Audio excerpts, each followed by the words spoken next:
Salut tout le monde, c'est The Kalka. Et ouais, enfin un deuxième rétro TK scripté. Ça fait longtemps.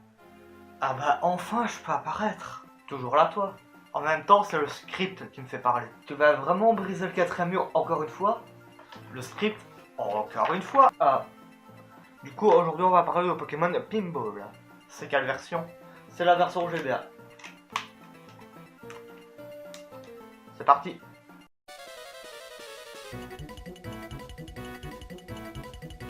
Le jeu est assez facile à résumer en fait. Et pourquoi? Parce que c'est un flipper sur la troisième génération de Pokémon en fait. C'est tout. Ah bah oui, du coup c'est très facile à résumer.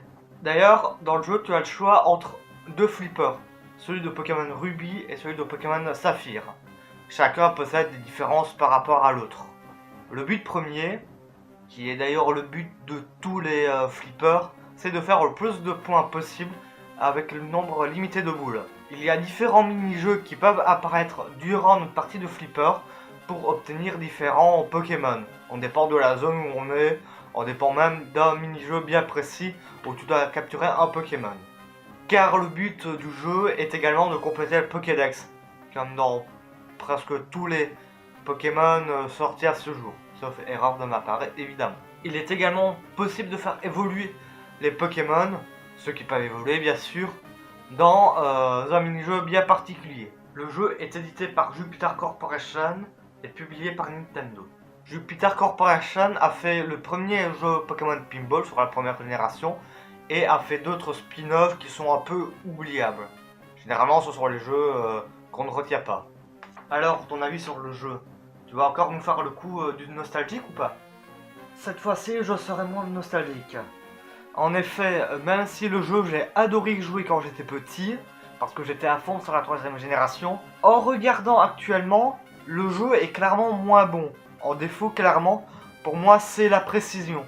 Que ça soit sur émulateur ou sur la Game Boy directement. J'étais absolument pas précis. Alors, je sais pas du tout si c'est comme ça dans les vrais flippers, mais en tout cas, je trouve que c'est assez dommage. Ici, la précision qui est quasi pas présente.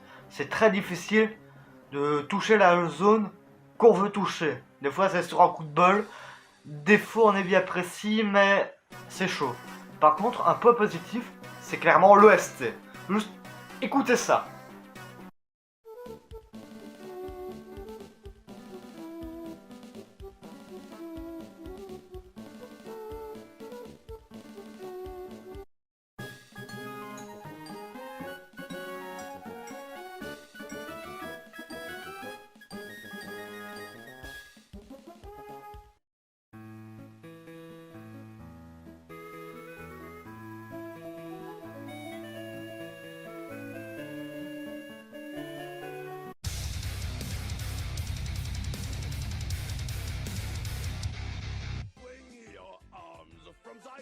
Come on, it's time to go do the Mario. Take one step and then again let's... D'ailleurs, l'OST, ce qui est bien avec, c'est que ce n'est pas juste les musiques de Pokémon Ruby et Saphir, voire Emerald, ce sont des musiques réarrangées. Donc, c'est de nouvelles versions en soi.